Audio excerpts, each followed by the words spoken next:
Assalamualaikum warahmatullahi wabarakatuh. Di pembahasan kali ini, kami membahas tentang subnetting pada mata kuliah Komunikasi Data dan Jaringan Komputer, yang mana diampu oleh Bapak Dedi Kiswanto, Eskom Mkom, yang beranggotakan Hizka Listia, Muhammad Ridho, dan Sabina Wardania. Langsung saja ke pembahasan, yaitu pengertian subnetting. Subnetting adalah teknik yang digunakan untuk memecahkan jaringan menjadi beberapa subjaringan yang lebih kecil. Teknik subnetting biasanya digunakan untuk memudahkan pengelola jaringan seperti sistem dan network administrator dalam bekerja. Selanjutnya, fungsi subnetting. Untuk fungsi yang pertama, itu mengurangi lalu lintas jaringan sehingga data yang lewat di perusahaan tidak akan bertabrakan atau macet. Kedua, teroptimasinya untuk kerja jaringan. Yang ketiga, pengelolaan yang disederhanakan. Lalu, membantu pengembangan jaringan ke arah jarak geografis yang menjauh. Beberapa tujuan dari subnetting. Pertama, untuk mengefisienkan pengalamatan. Kedua, membagi satu kelas network atas sejumlah subnetwork. Artinya membagi suatu kelas jaringan menjadi bagian-bagian yang lebih kecil. Ketiga, menempatkan suatu host, apakah berada dalam satu jaringan atau tidak. Keempat, untuk mengatasi masalah perbedaan hardware dengan topologi fisik jaringan. Kelima, untuk mengefisienkan alokasi IP address dalam sebuah jaringan supaya bisa memaksimalkan penggunaan IP address. Keenam, mengatasi masalah perbedaan hardware dan media fisik yang digunakan dalam suatu network. Karena router IP hanya dapat mengintegrasikan berbagai network dengan media fisik yang berbeda jika setiap network memiliki address network yang unik. Ketujuh, meningkatkan security dan mengurangi terjadinya kongesti akibat terlalu banyaknya host dalam suatu network.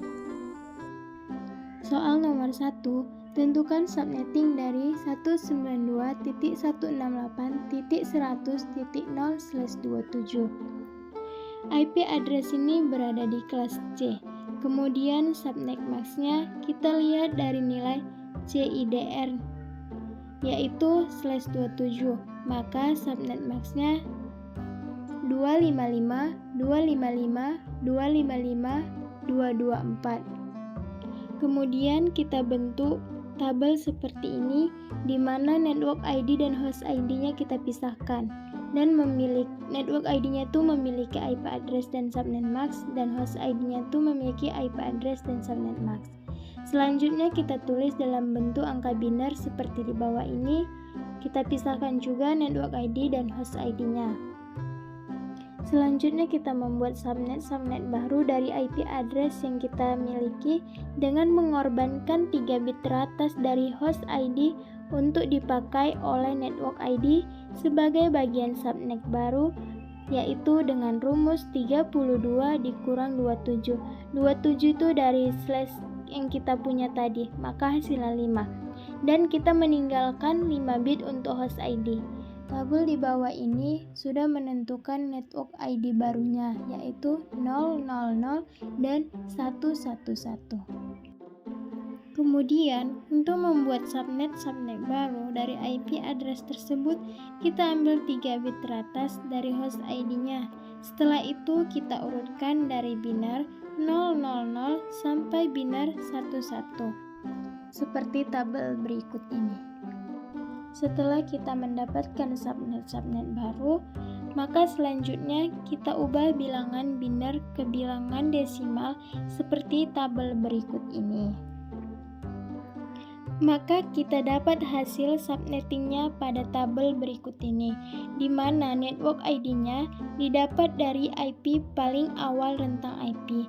IP broadcast-nya didapat dari IP yang paling akhir, dan range IP address itu yaitu dari network ID dan broadcast IP address. Selanjutnya untuk soal nomor 2, yaitu tentukan subnetting dari 192.100.100.0/29. IP address ini berada di kelas C. Kemudian subnet max-nya kita lihat dari nilai CIDR-nya, yaitu /259. Maka dapat subnet max-nya 255.255.255.248. Kemudian kita buat tabel seperti ini untuk memisahkan antara network ID dan host ID. Selanjutnya kita ubah dari bilangan desimal ke bentuk bilangan biner. Untuk menentukan subnet baru dari IP address 192.110.110.0/29, maka kita akan mengorbankan 5 bit teratas dari host ID untuk dipakai oleh network ID sebagai bagian subnet mask baru. Dalam soal ini kita memiliki 32 dikurang 29, maka didapat 3 bit. Dengan didapat 3 bit host, maka 2/3 sama dengan 8 host address dalam setiap subnet. Karena nilai CIDR-nya itu 129. Maka kita akan membuat host ID-nya tidak lewat dari angka 248. Tabel di bawah ini sudah menunjukkan network ID barunya.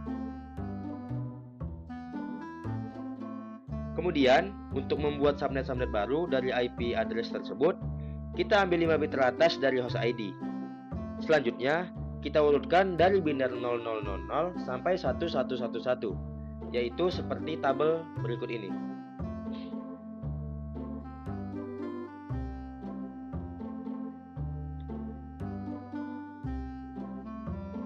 Setelah didapat subnet baru, maka kita ubah ke dalam bentuk desimal. Di sini kita dapat subnetnya itu sebanyak 32 subnet. Untuk host ID-nya 0 dan diakhiri angka 248 dengan kelipatan 8. Maka didapatkan hasil subnettingnya untuk subnet pertama, yaitu rentang IP-nya 192.110.110.0 sampai 192.100.110.7. Untuk IP awalnya dibuat menjadi network ID, sedangkan IP akhirnya dibuat menjadi IP broadcast. Nah, untuk di pertengahan antara network ID dan IP broadcast akan menjadi IP address atau IP hostnya. Begitu juga untuk subnet seterusnya.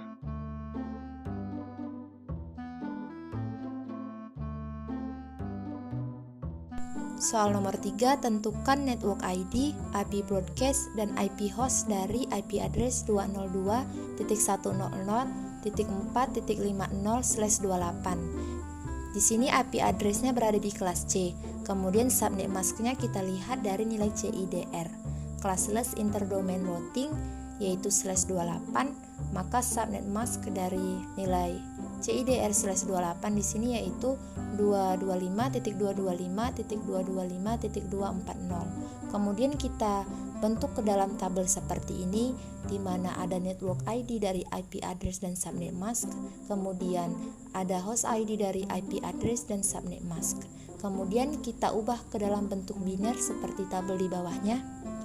Kemudian kita ubah host ID-nya menjadi biner 0. Kemudian untuk membuat subnet baru dari IP address tersebut, kita ambil 4 bit dari host ID-nya. Setelah itu kita urutkan dari biner 0000 sampai biner 1111. Bisa kita lihat pada tabel di bawahnya. Kemudian kita ubah bilangan biner ke dalam bilangan desimal seperti tabel berikut ini.